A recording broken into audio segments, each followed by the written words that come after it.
오늘 함께 나누실 하나님 말씀 느헤미야 2장 1절에서 8절입니다. 저와 여러분이 한 절씩 교대로 읽으시겠습니다.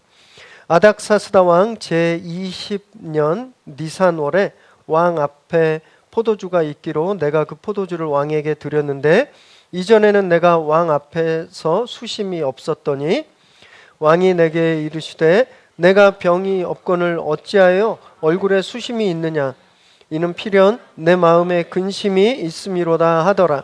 그때 내가 크게 두려워하여 왕께 대답하되 왕은 만세수를 하옵소서.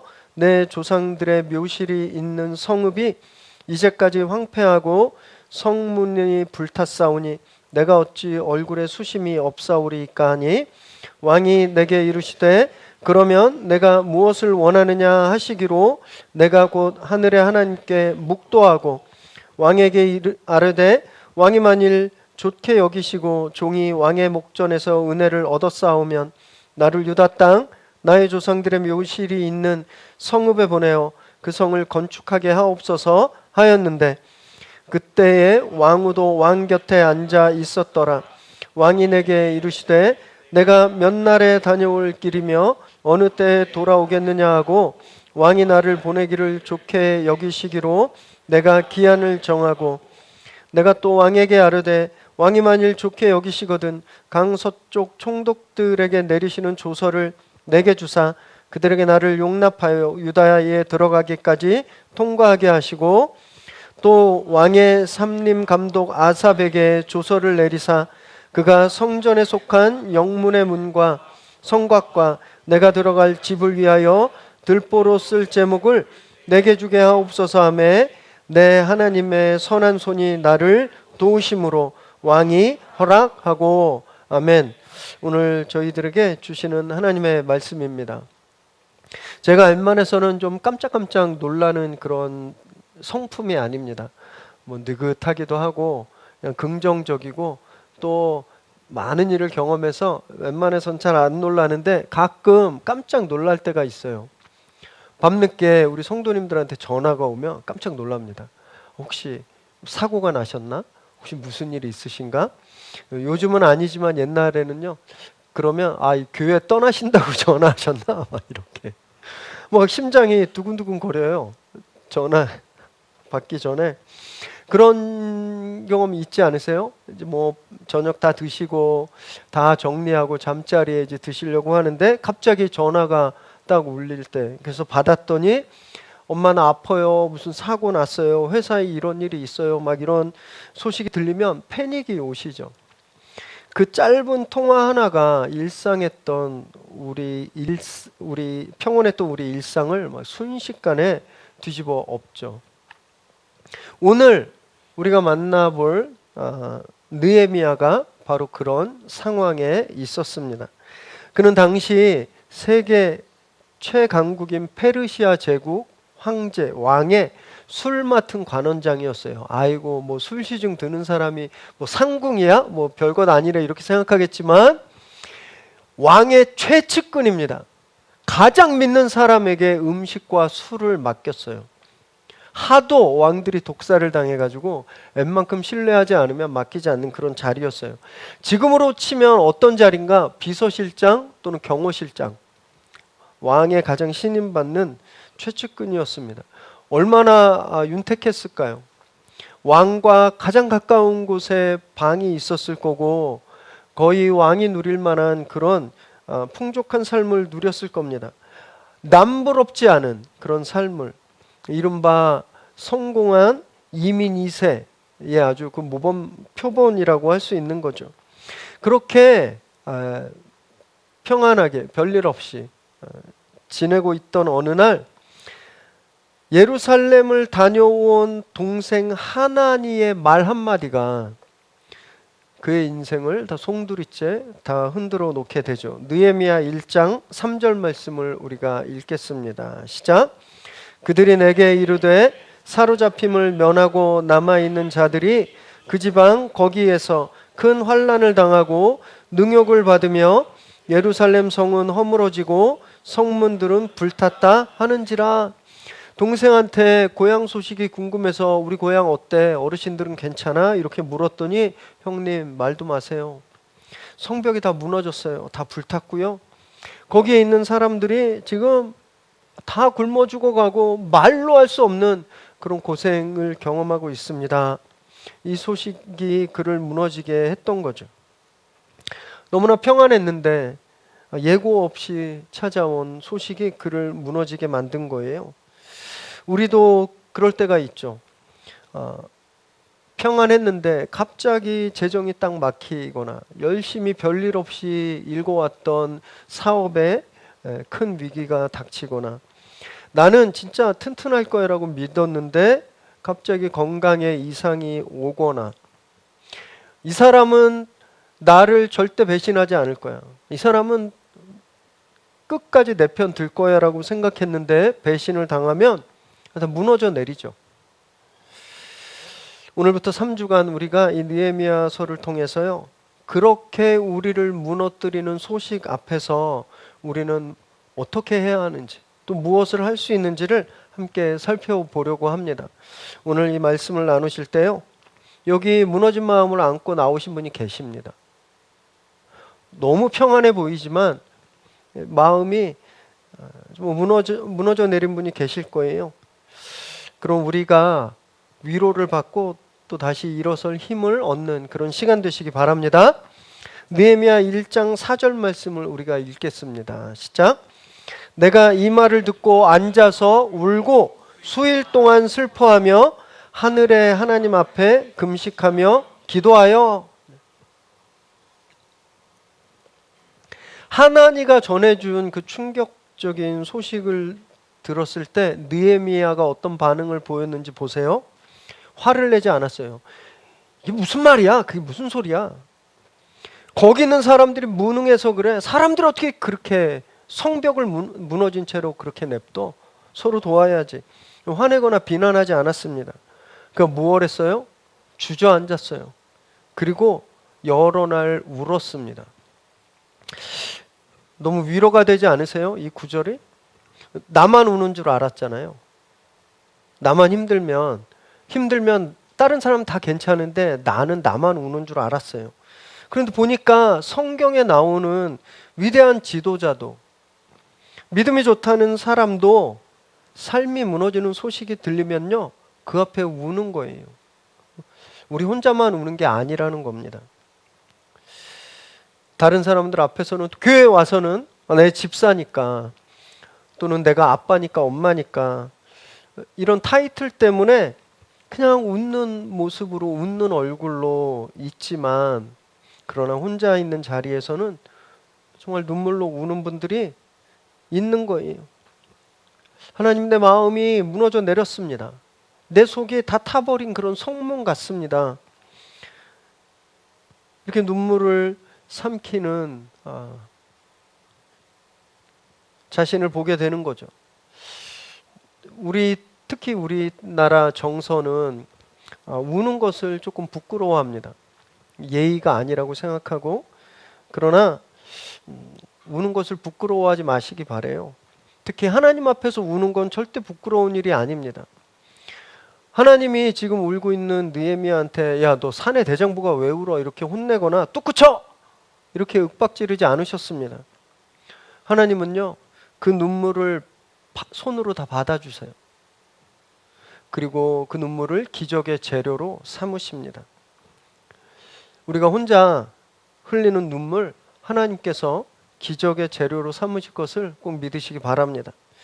여러분 기적은요 우리 힘에서 나오는 게 아니에요. 기적은 우리가 능력이 있을 때 시작되는 것이 아니라 그렇게 하나님 앞에서 흘린 눈물, 그 눈물이 고인 곳에서 기적이 시작됨을 꼭 기억하시기 바랍니다. 지금 흘리고 계신 그 눈물이 그 눈물에서 기적이 시작될 것을 믿으시기 바랍니다. 느헤미야는요 그 눈물만 흘리고 끝나지 않았습니다. 4절 하반 뒷부분을 보면 하나님 앞에 금식하며 기도했다라고 되어 있어요. 보통 많은 분들이 우는 자리에서 끝날 때가 많거든요. 자기 감정을 그냥 눈물로 해소하고 그냥 끝나는 경우가 많습니다. 그러니까 감정적인 반응으로 끝날 때가 많아요.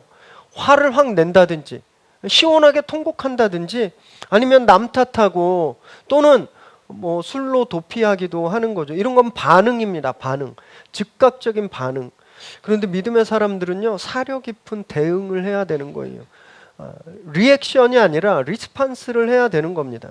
느헤미야가 울고 나서 기도의 자리로 갔죠. 그 문제를 가지고 사람을 찾아다니는 것이 아니라 그 전에 하나님을 찾아갔어요. 이것이 대응인 거예요. 얼마나 기도했는지 한번 볼까요? 느헤미야 1장 1절에 보면 11월 달인 기스르월에 이 소식을 들었습니다. 11월 달에 들었어요. 그리고 2장 1절에 그가 왕 앞에 나아간 것이 3월이에요. 니산월. 11월부터 3월까지 넉 달입니다. 넉 달 동안을 기도했어요. 겨울 내내 그가 기도한 겁니다. 우리는 성격이 너무 급해요. 그래서 기도하면 바로 뚝딱 우리가 자판기에 돈을 넣고 버튼을 누르면 음료수가 뚝 떨어지듯이 그냥 기도하면 그렇게 응답이 뚝 떨어지기를 원하는데 느헤미야는 4개월을 묵묵히 기도했습니다. 너무 낭비하는 시간 같지 않나? 그럴 때 없으세요? 너무 바빠서 기도하는 시간이 아깝다고 느껴지신 적 없으십니까? 일이 너무 많아서 교회 가는 시간이 아깝다고 느껴질 때 없으세요? 우리 그렇게 살고 있잖아요. 기도하는 시간이 아깝고 낭비 같고 예배하는 시간이 무의미한. 그런데 느헤미야에게 이 겨울 넉 달은 절대 낭비의 시간이 아니었습니다. 이 기도하면서 느헤미야가 깨달았을 거예요. 이 문제는 사람이 해결할 수 없구나. 이 문제는 하나님이 움직이셔야 되는구나. 저는 느헤미야가 이것을 깨닫는 시간이었다고 저는 생각합니다. 오랫동안 기도했는데 응답이 없으면 지치죠. 하나님이 침묵하시는 것 같아서 답답하고 화날 때도 있으실 거예요.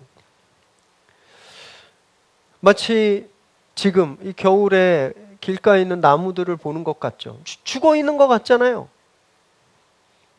그러나 땅 속에서요, 뿌리가 살아있고 양분을 비축하고 있고 봄을 준비하고 있습니다. 이 겨울 넉 달간의 느헤미야의 기도 시간은 바로 그런 시간이었다라는 거예요. 멈춰 있고 죽어 있고 아무것도 안 일어나는 시간이 아니라 땅 밑에서 뿌리가 움트는 그런 준비의 시간이었다라는 겁니다.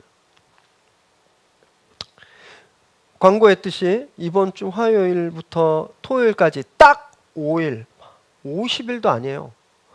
느헤미야가 기도했던 넉 달에 비하면 진짜 눈꼽만한 그 5일, 우리 이 시간을 기도하려고 준비 중에 있잖아요. 이 5일 못 올 이유가 너무너무 많죠. 바빠서, 일해야 돼서, 나는 습관이 안 돼서, 아침에 일어날 수 없어서, 애가 안 깨서, 정말 이 5일 기도의 자리에 못 나오게 만들 이유가 수십 가지가 됩니다. 그래서 나는 아예 못한다 이렇게 그냥 포기하고 엄두도 안 내고 계시다면 오늘 마음을 좀 바꾸시기 바래요. 느헤미야는 시간이 많아서 넉 달 동안 기도한 거 절대 아닙니다. 누구보다 바빴을 거예요. 일이 없어서가 아닙니다. 왕의 최측근이었잖아요. 마음을 정한 거예요. 내가 이 겨울 기도하겠다고 마음을 정했습니다. 마태복음 11장 12절에 잘 아시는 구절이 나옵니다. 천국은 침노하는 자의 것이다 얘기했어요. 천국은 포기하고 이거 안 돼 이렇게 아예 엄두도 못 내는 그런 사람에게 주어지는 것이 아니라 내가 가져야 되겠다. 마음 먹고 손을 뻗는 자에게 천국이 임한다고 말씀하셨잖아요.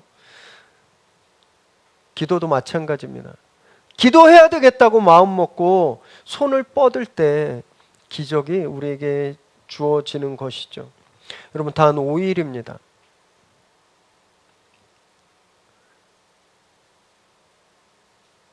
또 날씨도 굉장히 추워요. 새벽 되게 춥습니다. 그러나 마음을 정하시고 정말 기적을 침노하는 마음으로 이 기도의 자리에 다 나오시기를 정말 간절히 간곡하게 권합니다. 4절 읽습니다. 시작. 왕이 내게 이르시되 그러면 내가 무엇을 원하느냐 하시기로 내가 곧 하늘의 하나님께 묵도하고. 하나님이 정하신 그날이 왔어요. 왕이 수심이 가득한 얼굴을 봅니다. 그리고 네가 나한테 원하는 게 무엇이냐 이렇게 물었죠. 이 자칫 잘못 대답하면 진짜 그 자리에서 목이 날아갈 수 있는 그런 위기의 순간 느헤미야가 무엇을 했냐면요. 하늘의 하나님께 묵도했다라고 되어 있습니다. 그 짧은 그 1초도 안 되는 그 찰나의 순간 하나님 도와주십시오. 화살처럼 기도를 날린 거예요. 보통 사람들은 이때 아이고 죄송합니다 라고 이야기했을 겁니다. 아이고 아무 걱정 없습니다. 오해십니다. 그런데 느헤미야는 그 짧은 순간에 몸이 반응하기 전에 기도가 먼저 나왔습니다. 왜냐하면요. 알잖아요. 우리는 4개월 동안 기도가 몸에 배어 있기 때문에 그런 거예요. 기도가 몸에 배어 있으니까 위기의 순간 기도가 반사적으로 튀어나오는 거죠. 기도의 습관이 그래서 중요한 겁니다.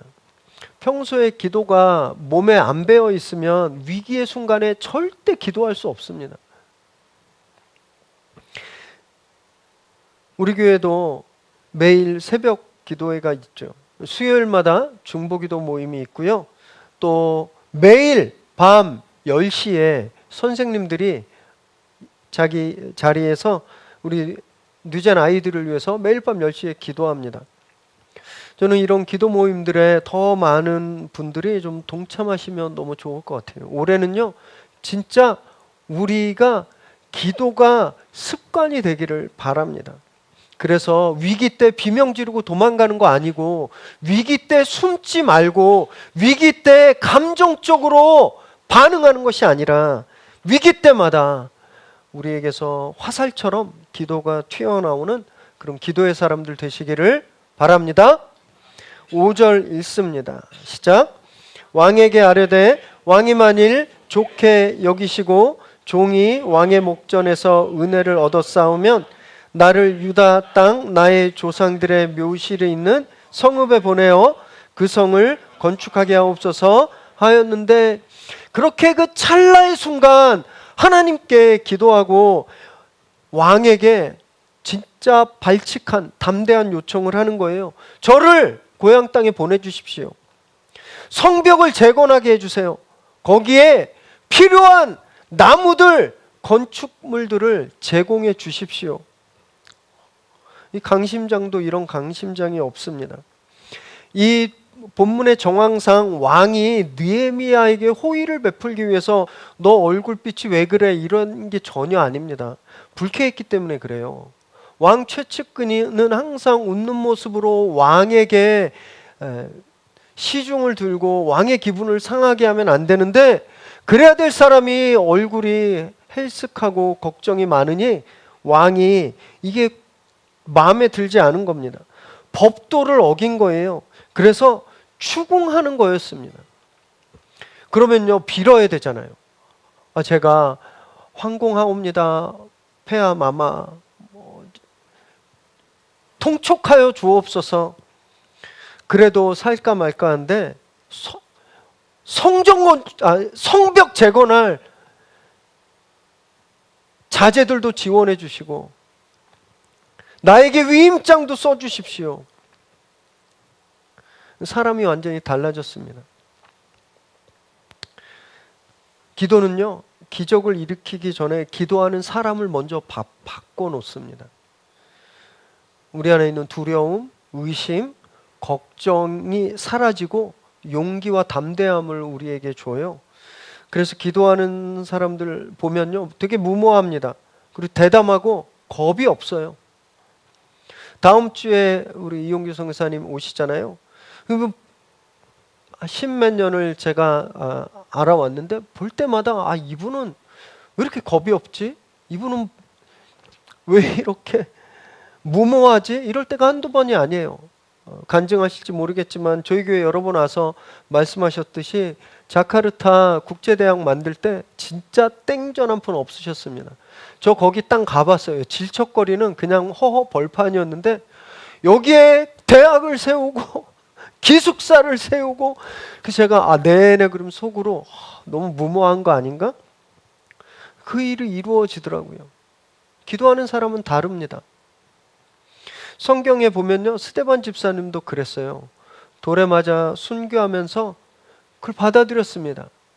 주님께 기도하며 그 죽음을 받아들였어요.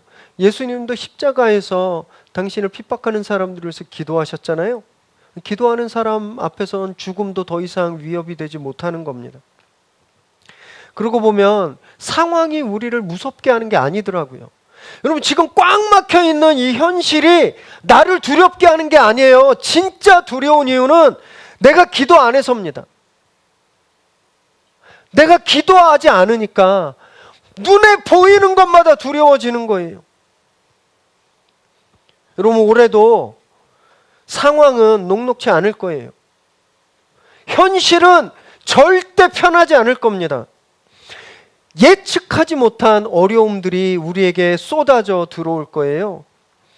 거기에 우리가 감정적으로 반응하면 절대 그 두려움을 이길 수 없습니다. 기도로 대응하시기 바랍니다. 그래서 그 어려운 현실을 돌파하는 저와 여러분 되시기를 주님의 이름으로 축원합니다. 8절 읽습니다. 시작. 또 왕의 삼림감독 아삽에게 조서를 내리사 그가 성전에 속한 영문의 문과 성곽과 내가 들어갈 집을 위하여 들보로 쓸 제목을 내게 주게 하옵소서 하매 내 하나님의 선한 손이 나를 도우심으로 왕이 허락하고. 놀라운 일이 일어났습니다. 8절 마지막에 보니까 왕이 허락해버렸어요. 이 말도 안 되는 요청을. 원래 같았으면 이놈을 끌어내라 라고 했어야 됩니다. 그런데 왕이 이 일을 허락했어요. 이 이후에 보면 왕이 군대까지 지원합니다. 마병까지 지원해요. 어떻게 이런 일이 일어났는가? 느헤미야가 고백하잖아요.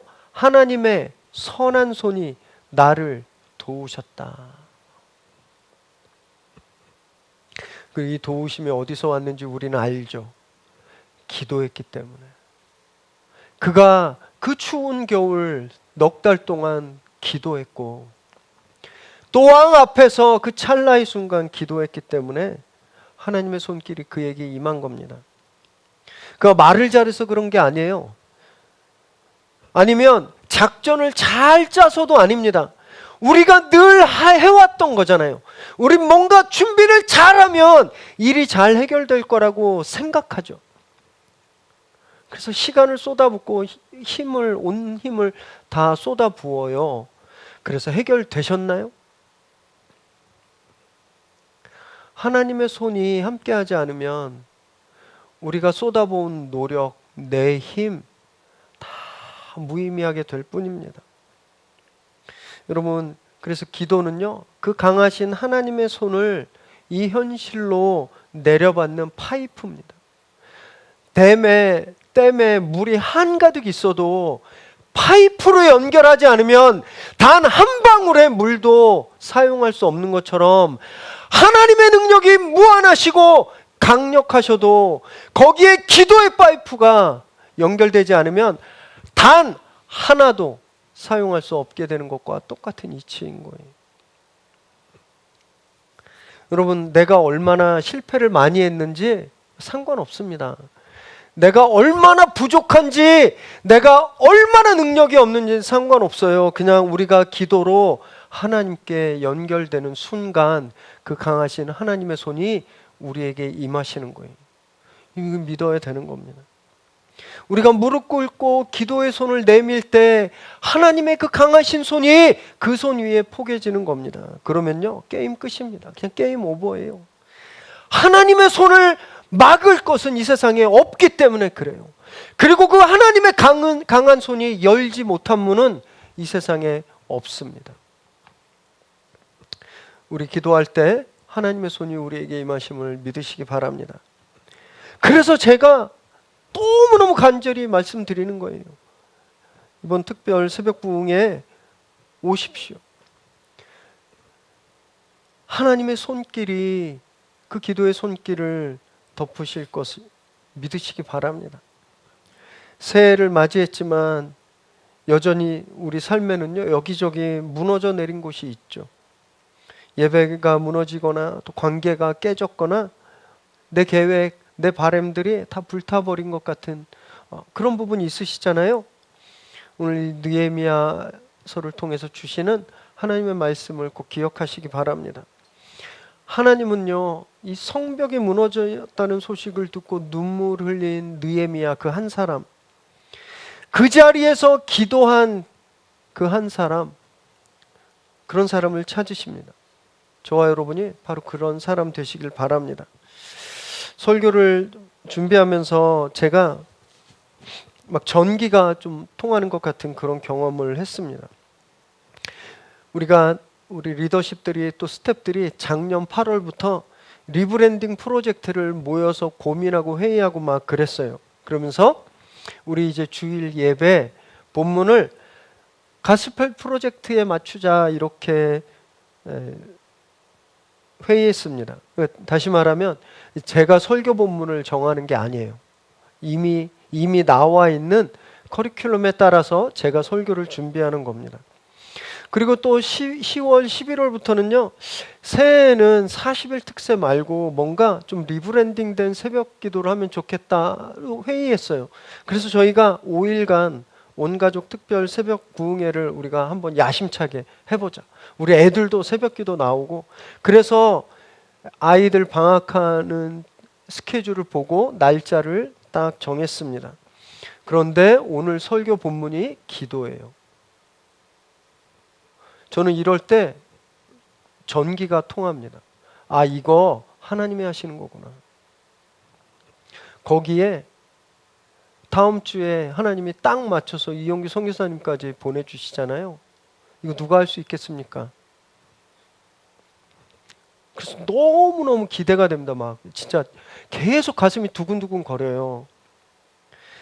어느 정도냐면요, 제가 새벽 4시부터 차 끌고 막 한 집 한 집 다 초인종 눌러가지고 다 모시고 오고 싶다 싶을 만큼 그렇게 너무너무 기대가 됩니다. 이런 심정으로 다시 한번 말씀드리는데, 권면하는데, 화요일부터 토요일까지 꼭 새벽 부흥에 참석하시기 바랍니다. 에휴, 뭐 별일 있겠어? 그러면 진짜 별일도 안 일어나요. 그러나 특별한 일이 일어날 거다 믿으면 반드시 특별한 일이 일어날 것입니다. 기적은 그렇게 기도로 꿇은 무릎에서 시작됩니다. 이 성벽 재건의 56일의 기적은요, 느헤미야가 꿇은 무릎에서, 그 기도의 무릎에서 시작됐습니다. 다음 주 우리가 꿇은 그 무릎에서 기적이 시작될 것을 믿으시기 바랍니다. 지금까지 내가 아무것도 할 수 없어서 느헤미야가 4개월 동안 그 추운 겨울 기도했던 것처럼 그 겨울을 지나고 계셨다면 이제 하나님의 때가 선포될 걸 믿으시기 바랍니다. 그 기대함으로 기도에 나오셔서 바로 그 자리에서 기적이 시작되는 것을 똑똑히 목격하는 저와 여러분 되시기를 주님의 이름으로 축원합니다. 기도하겠습니다.